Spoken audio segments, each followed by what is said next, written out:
옛이야기 속에는 우리가 알지 못하는 기이한 사건과 흥미로운 인생사가 가득합니다. 오늘도 한 편의 야담을 준비했으니 함께 들어보시죠. 이야기가 마음에 드신다면 구독과 좋아요로 함께 해주세요. 그럼 시작합니다. 조선 중기, 한양에서 멀지 않은 작은 마을.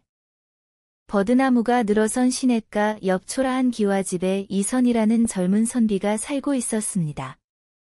학식은 뛰어났으나 부모님의 병환으로 가세가 기울어 마을 아이들을 가르치며 겨우 끼니를 이어가는 신세였지요. 그의 초라한 집에는 부모님의 유품인 책들만이 가득했고 홀로 먹는 밥상은 언제나 쓸쓸했습니다. 아버님, 어머님, 자식이 과거에 급제하여 영화를 누리게 해드리지 못하고 이런 궁색한 살림을 꾸리고 있으니 천도가 무심하옵니다. 서책의 장면들이 흐려지자 이선은 눈을 비비며 창밖을 바라보았습니다.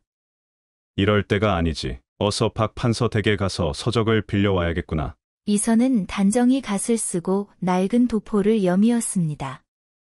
가난했지만 그의 맑은 눈빛과 고고한 자태는 양반가의 기품을 잃지 않았지요.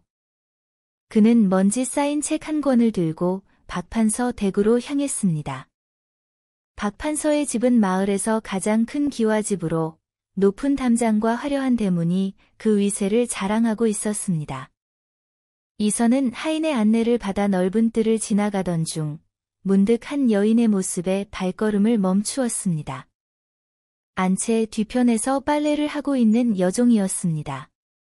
그녀의 가녀린 손목이 빨래 방망이를 두드리는 모습이 한 폭의 그림 같았습니다.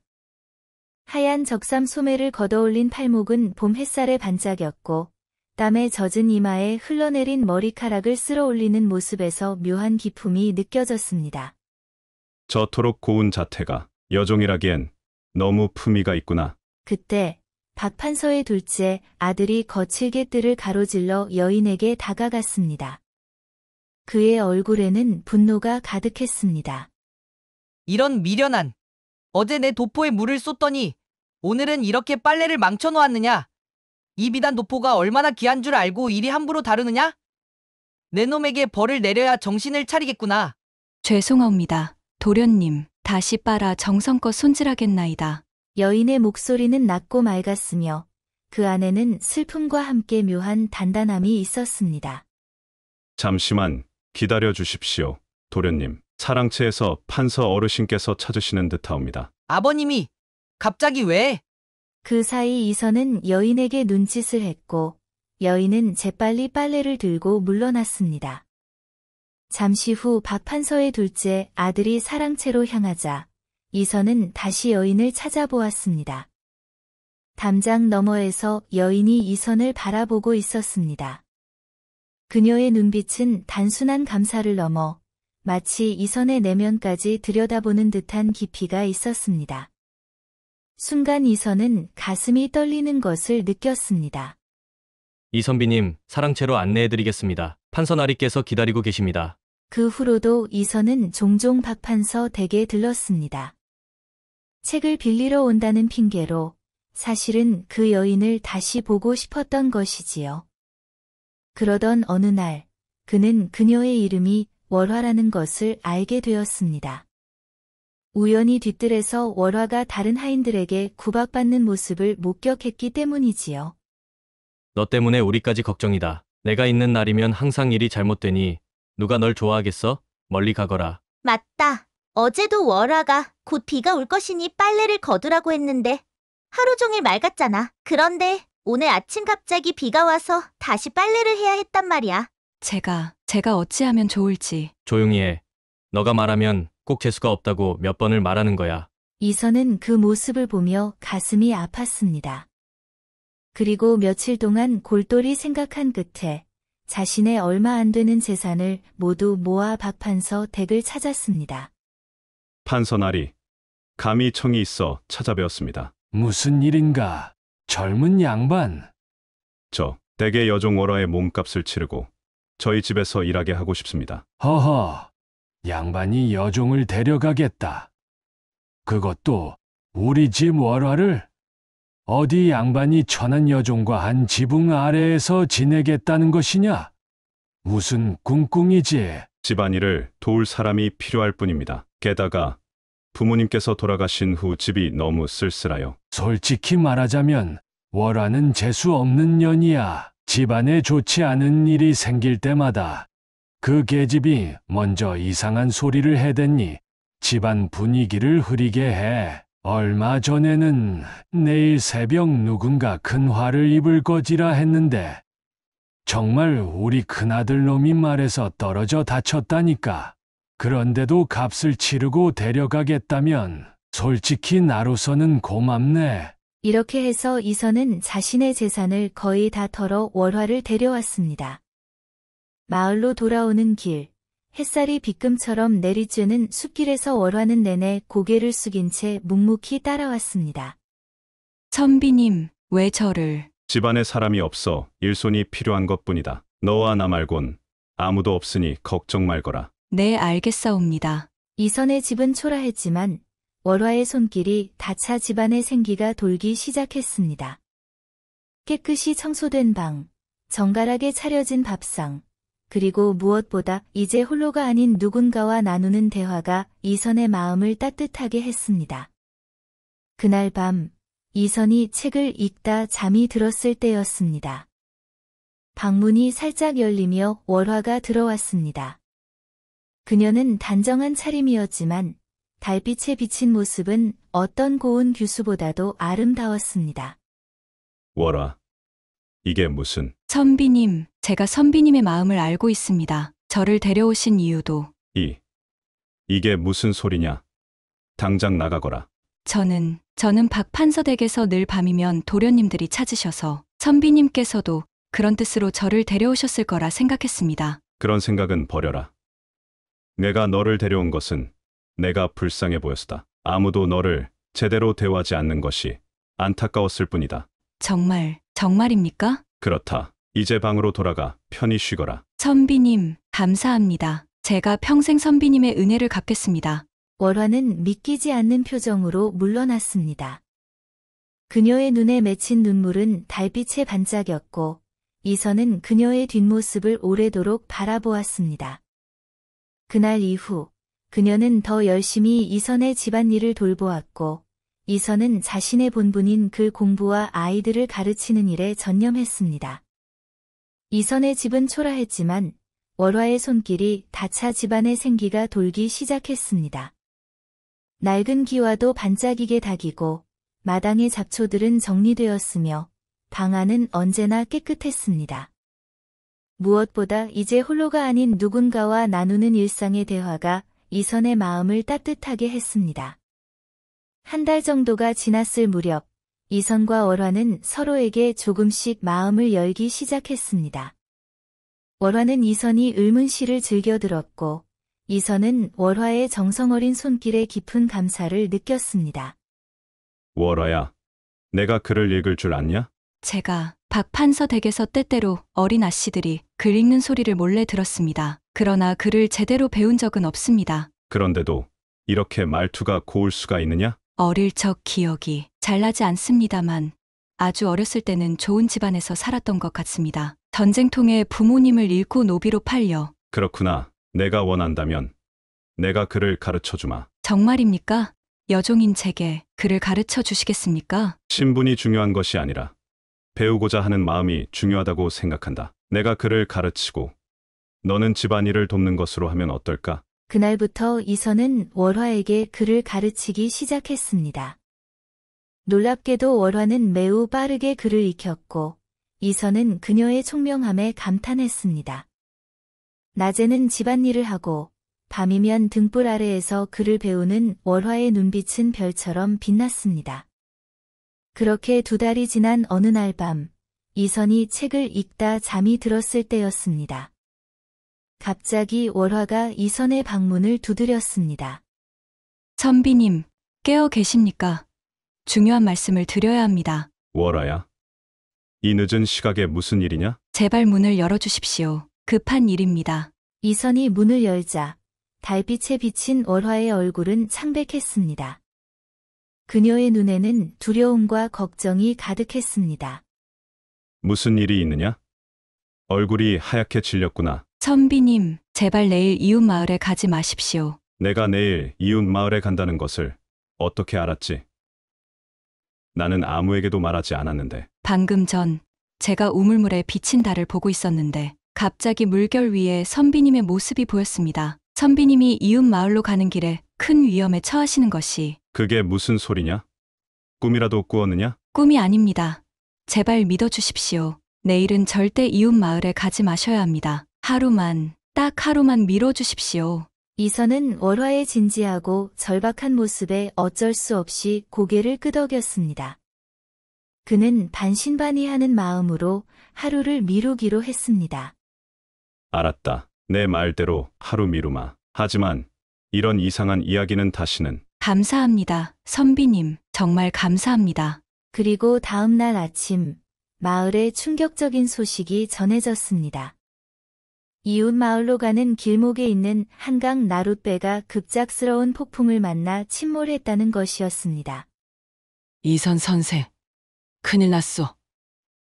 어젯밤 한강 나룻배가 폭풍을 만나 뒤집혔다오. 배에 타고 있던 사람들이 거의 다 그게 정말인가? 살아남은 사람이 거의 없다고 합니다. 선생님이 어제 그 배를 타실 계획이었다면서요? 정말 하늘이 도우신 거지요. 그날 밤, 이선은 월화를 자신의 서재로 불렀습니다. 촛불 하나만이 두 사람 사이를 밝히고 있었습니다. 월화야, 어제 나룻배 사고를 어떻게 알았지? 진실을 말해다오. 제가 어릴 때부터 이상한 능력이 있었습니다. 물에 비친 것을 보거나 꿈을 꾸면 때때로 앞으로 일어날 일들이 보입니다. 그것이 단순한 직감이 아니었겠지. 네, 처음에는 저도 이해하지 못했습니다. 하지만 점점 제가 본 것들이 현실이 되는 것을 경험하면서 저는 이것이 저주인지 선물인지 혼란스러웠습니다. 그래서 박 판서 댁에서 재수 없다는 소리를 들었구나? 네, 제가 본 것을 이야기하면 사람들은 저를 불길한 사람이라고 멀리했습니다. 하지만 말하지 않으면 누군가 다칠 것을 알면서도 가만히 있을 수 없었어요. 그 능력이 항상 나타나는 것이냐? 아니옵니다. 제 뜻대로 되지 않습니다. 마음이 평온할 때, 특히 물을 들여다볼 때나 깊은 잠에 빠졌을 때 갑자기 환상처럼 찾아옵니다. 대개는 위험이나 중요한 변화가 있을 때 더 자주 보입니다. 월화야, 그것은 저주가 아니라 하늘이 내린 선물이다. 내 덕분에 내 목숨을 건졌다. 정말 고맙다. 선비님, 저를 이상하게 생각하지 않으십니까? 두렵지 않으신지요? 전혀 그렇지 않다. 세상 누구도 너를 이해하지 못하고 두려워할지라도 나만큼은 내 능력을 귀하게 여기고 존중하마. 앞으로 내가 보는 것들을 나에게 말해다오. 함께 그 뜻을 헤아려 보자. 그날 이후 월화와 이선 사이에는 더 깊은 신뢰가 쌓였습니다. 월화는 자신의 능력을 숨기지 않고 이선에게 이야기했고, 이선은 그녀의 말에 귀 기울였습니다. 놀랍게도 월화의 예지는 대부분 현실이 되었고, 이선은 그것을 자신의 생활과 사업에 활용하기 시작했습니다.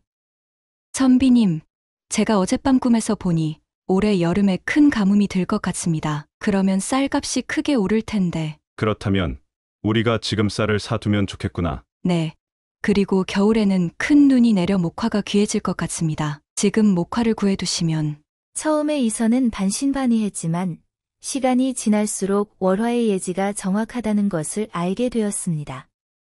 그는 월화의 조언을 바탕으로 거래를 하기 시작했고 그의 사업은 번창했습니다. 가난했던 이선은 점차 부를 쌓아갔고 작은 기와집은 넓고 아름다운 집으로 바뀌었습니다. 그러나 월화는 여전히 여종의 신분이었고 이선은 양반이었습니다. 두 사람의 관계는 주인과 하인을 넘어 깊은 우정과 신뢰로 발전했지만 세상의 벽은 높았습니다.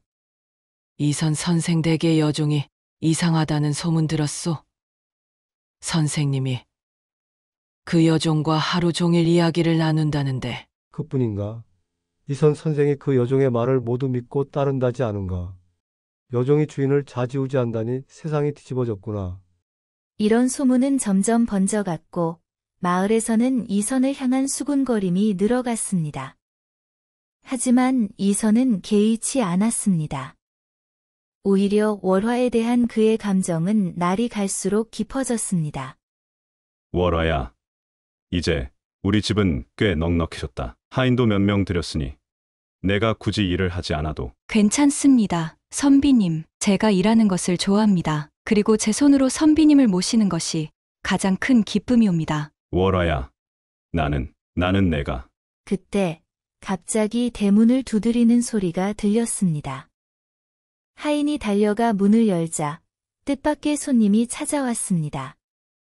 바로 박 판서였습니다. 대감마님, 박 판서 나리께서 오셨습니다. 박 판서라고? 어서 모시고 들어오게. 이선은 박 판서를 정중히 맞이했습니다. 몇 년 전 월화를 데려온 이후로 그를 만난 적이 없었기에 이 방문은 의외였습니다. 박 판서의 얼굴에는 웃음이 없었고 오히려 날카로운 시선으로 이선을 바라보았습니다. 오랜만이구나. 이선비, 여기까지 어쩐 일로 오셨습니까? 판서 나리? 내 오늘 월화를 데려가려고 왔네. 무슨 말씀이십니까? 월화는 이제 제 집의 일원입니다. 저는 정당한 대가를 치르고. 집에 이런 천한 여종이. 세상 웃기는 일도 다 있군. 하지만 그건 중요치 않아. 내가 최근에 들은 소문이 있네. 자네가 부자가 된 것이 모두 월화의 신통력 덕분이라는 것이지. 내가 그 여종의 능력을 너무 쉽게 판단했던 것 같군. 그것이 사실이라 한들 월화는 이제 제 집안의 사람입니다. 나리께서도 예전에 그녀를 재수 없다고 하시며 기꺼이 보내주지 않으셨습니까? 그때는 내가 몰랐다. 한양에서 귀인들이 점쟁이를 찾아 미래를 묻는데 월화 같은 진짜 예지력을 가진 자가 있다니 내 3배의 값을 주겠네. 월화를 돌려주게. 당장 왕실의 물건을 납품하는 일이 있는데 어떤 것이 임금님의 마음에 들지 미리 알면 큰 도움이 될 테니. 박 판서의 목소리가 점점 커지자 뜰 뒤편에서 월화가 조용히 나타났습니다. 그녀의 얼굴은 창백했지만 눈빛만은 단호했습니다. 박 판서 나리.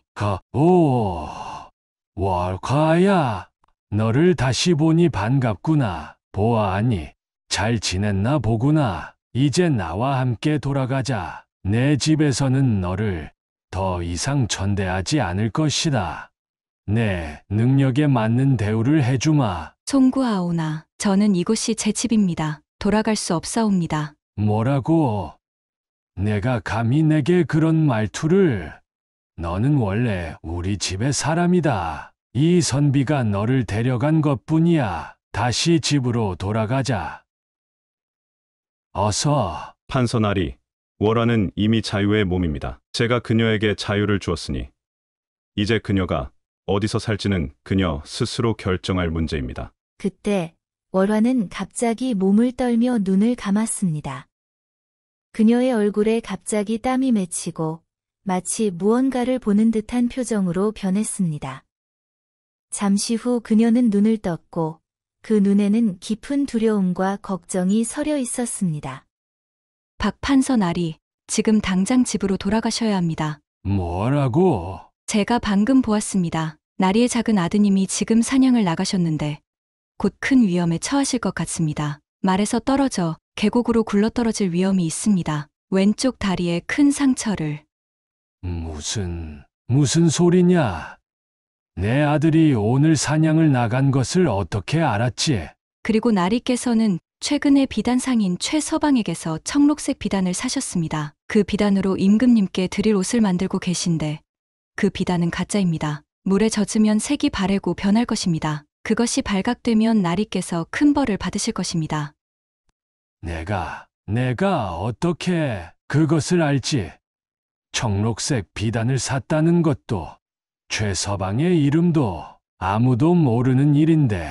지금 즉시 돌아가 그 옷을 없애시고 다른 비단을 구하셔야 합니다. 그리고 아드님을 찾으러 사람들을 보내셔야 합니다. 아직 늦지 않았습니다. 박 판서는 충격을 받은 표정으로 자리에서 벌떡 일어났습니다. 그의 얼굴에는 의심과 두려움이 교차했습니다. 월화의 말이 사실이라면 자신의 아들과 지위가 모두 위험에 처한 것이었습니다. 네, 내가 가봐야겠다. 하지만 이 일이 거짓말이라면 넌 큰 벌을 받을 것이다. 결코 거짓말이 아닙니다. 나리, 제 능력은 불행을 예견할 때도 있지만 그것을 피할 수 있게 도울 수도 있습니다. 지금 서둘러 가시면 모든 것을 막을 수 있을 것입니다. 박 판서는 마지못해 서둘러 집을 나섰습니다. 그가 떠난 후 이선은 월화의 손을 조심스럽게 잡았습니다. 정말 그런 일이 일어날 것을 보았느냐? 네, 정말입니다. 나리가 들어오셨을 때 갑자기 제 눈앞에 그 장면들이 스쳐 지나갔습니다. 박 판서 나리의 아들이 정말 위험한 상황이었어요. 그리고 그 비단 이야기는 나리가 오실 때 제가 그의 옷자락에서 특별한 비단 냄새를 맡았습니다. 그때 갑자기 보였어요. 그렇다면 박 판서는 다시 너를 데려가려 들지도 모르겠구나. 내 능력이 사실임을 확인하면 더욱 집착할 테니. 두렵지 않습니다. 선비님이 계시니 이곳이 제 집입니다. 제가 이곳을 떠나지 않겠습니다. 이선과 월화는 밤새 박 판서의 귀환을 걱정하며 기다렸습니다. 이선은 만일의 사태를 대비해 월화를 안전한 곳으로 피신시킬 계획까지 세웠습니다. 다음 날 오후 예상대로 박 판서가 다시 이선의 집을 찾아왔습니다. 그러나 이번에는 그의 얼굴에 분노가 아닌 경외심과 감사의 빛이 서려 있었습니다. 월화, 그리고 이선비, 내가 너희에게 큰 은혜를 입었다. 정말 내 아들이 사냥 중에 계곡으로 떨어질 뻔했는데 내 하인들이 제때 도착해 그를 구했다. 다리에 상처는 입었으나 목숨은 건졌지. 그리고 비단 상인이 나를 속인 것도 사실이었다. 물에 적셔보니 바로 색이 변하더군. 다행입니다. 나리, 처음에는 내가 너를 다시 데려가려 했지만 이제 보니 내 능력은 단순한 점술이 아니라 하늘이 내린 선물인 것 같구나. 그리고 너는 이미 여기서 행복해 보이는구나. 박 판서 나리. 이제 내가 너희의 관계를 간섭하지 않겠다. 오히려 내가 너희에게 감사의 마음을 전하고 싶구나. 월화, 내가 재수 없다고 생각했던 것이 얼마나 어리석은 생각이었는지 이제야 깨닫는구나. 박 판서는 감사의 표시로 값진 선물과 함께 자신의 별장 터를 이선에게 증여했습니다. 그는 이제 월화를 귀한 존재로 여기며 존중했고 두 사람의 관계에 더 이상 간섭하지 않겠다고 약속했습니다. 그 일이 있은 후 마을 사람들 사이에서도 월화에 대한 소문이 퍼졌습니다. 처음에는 그녀를 두려워하거나 이상하게 여겼지만 점차 그녀의 예지력이 많은 사람들을 도왔다는 이야기가 전해지며 사람들의 시선도 달라지기 시작했습니다. 그러나 월화는 여전히 여종이었고 이선은 그 사실에 마음이 무거웠습니다. 어느 고요한 가을밤, 정원의 달빛 아래에서 이선은 마음을 굳히고 월화에게 중요한 이야기를 하기로 했습니다. 월화야, 내 덕분에 나는 부자가 되었고 많은 위험에서 벗어났다. 하지만 그보다 더 중요한 것은 내 마음이 너로 가득 차 있다는 것이다. 선비님, 이제는 선비님이라 부르지 말고 내 이름을 불러다오. 나는 너를 아내로 맞이하고 싶다. 어떻게 저 같은 천한 여종과 양반가의 선비님께서 신분이 무슨 상관이야? 내가 여종이었다고 해서 내 마음이, 내 지혜가, 내 따스함이 덜한 것은 아니지 않느냐? 나는 내가 필요하다. 월화야, 내 평생을 함께하자. 제가 정말 이선님의 아내가 되어도 될까요? 세상 사람들이, 그리고 문중에서도 세상이 우리를 어떻게 보든 나는 내가 내 옆에 있는 것이 가장 큰 행복이다. 세상의 편견과 맞서 싸울 용기가 내게는 있다. 월화는 감격에 찬 눈물을 흘리며 이선의 품에 안겼습니다. 그 순간 마치 하늘도 축복하는 듯 밝은 달빛이 두 사람을 비추었고 정원의 꽃들이 은은한 향기를 풍겼습니다. 이선님, 제 마음도 같습니다. 제가 이곳에 온 순간부터 이선님의 따뜻한 마음과 지혜로운 눈빛에 제 가슴이 떨렸습니다. 이런 마음을 품는 것조차 죄스럽게 여겼는데 사랑은 결코 죄가 될 수 없다. 우리의 마음이 이토록 하나로 이어진 것은 하늘의 뜻이리라. 이렇게 이선과 월화는 혼인하기로 약속했습니다. 처음에는 마을 사람들과 이선의 친지들이 크게 반대했습니다. 양반과 천민의 혼인은 조선의 엄격한 신분 질서에 어긋나는 일이었기 때문입니다. 그러나 이선은 굳건했습니다. 그는 월화의 신분을 양인으로 올려주기 위해 관아에 청원했고 박판서의 도움으로 마침내 월화는 양인 신분을 얻게 되었습니다. 비록 완전한 양반은 아니었지만 적어도 혼인이 가능한 자유민이 된 것입니다. 마침내 이선과 월화는 조촐한 혼례를 올렸습니다. 많은 친지들이 반대했지만 박판서를 비롯한 몇몇 이들과 마을 사람들이 참석하여 두 사람의 새로운 출발을 축하했습니다. 이선비와 월화의 결합을 진심으로 축하하네. 비록 이례적인 혼인이지만 두 사람의 인연은 하늘이 맺어준 것이 분명하이. 내가 그 증인이니라. 시간이 흐르면서 이선과 월화는 그들의 집을 더 넓히고 아름다운 정원을 가꾸었습니다. 월화는 그곳에서 물그릇을 두고 때때로 미래를 보았고 이선은 그녀의 예지 능력을 바탕으로 더 큰 부를 쌓아갔습니다. 하지만 그들은 결코 욕심을 부리지 않았습니다. 오히려 그들의 재산으로 마을의 가난한 이들을 돕고 월화의 예지 능력으로 재난을 미리 알려 많은 사람들의 목숨을 구했습니다. 박판서 역시 이선과 월화에게 깊은 감사를 표했고 그의 도움으로 이선은 조정에 출입할 수 있는 기회도 얻게 되었습니다. 하지만 이선은 벼슬에 큰 뜻이 없었고 그저 월화와 함께 평화롭게 살며 사람들을 돕는 삶을 선택했습니다. 월화야, 박 판서나리께서 나에게 벼슬을 권하시지만 나는 그다지 관심이 없구나. 우리가 지금처럼 살아도 충분히 행복하지 않은가? 네, 여보. 저도 같은 생각이에요. 벼슬은 명예롭지만 그만큼 많은 책임과 어려움이 따르지요. 우리는 지금처럼 마을 사람들을 돕는 것으로도 충분히 가치 있는 삶을 살고 있어요. 그래. 우리는 함께 이렇게 살자. 욕심 부리지 않고 주어진 능력으로 사람들을 돕는 삶을. 세월이 흘러 이선과 월화는 아름다운 딸과 총명한 아들을 얻었습니다. 그들의 자녀들 역시 부모처럼 따뜻한 마음을 가졌고 특히 딸은 어머니의 예지 능력을 이어받아 사람들을 도왔습니다. 한양에서는 이제 명월선녀라는 이름으로 월화가 알려지게 되었고 심지어 왕실에서도 그녀의 능력을 인정하여 중요한 일이 있을 때 자문을 구하기도 했습니다. 하지만 월화는 언제나 겸손했고 자신의 능력을 결코 개인적인 이익이나 권력을 위해 사용하지 않았습니다. 이렇게 이선과 월화는 신분의 벽을 넘어 진정한 사랑을 이루었고 하늘이 내린 특별한 능력을 올바르게 사용하여 많은 이들에게 행복을 전했습니다. 그들의 이야기는 오늘날까지도 진정한 사랑과 운명의 신비에 대한 교훈으로 전해지고 있습니다. 이선과 월화가 함께 걷는 뒷모습이 노을 속으로 사라지며 두 사람의 손은 굳게 맞잡혀 있었습니다. 인생의 고난과 시련 속에서도 서로를 향한 믿음과 사랑으로 빛나는 두 영혼의 아름다운 여정은 계속되었습니다. 그리고 그들이 걸어간 길 위에는 어느새 꽃이 피어나고 있었습니다. 세상에는 아직도 풀리지 않은 이야기들이 많습니다. 다음에도 흥미로운 야담을 들고 찾아오겠습니다. 이 이야기가 재미있었다면 지인들과도 함께 나눠보세요. 그럼 다음 이야기에서 다시 뵙겠습니다.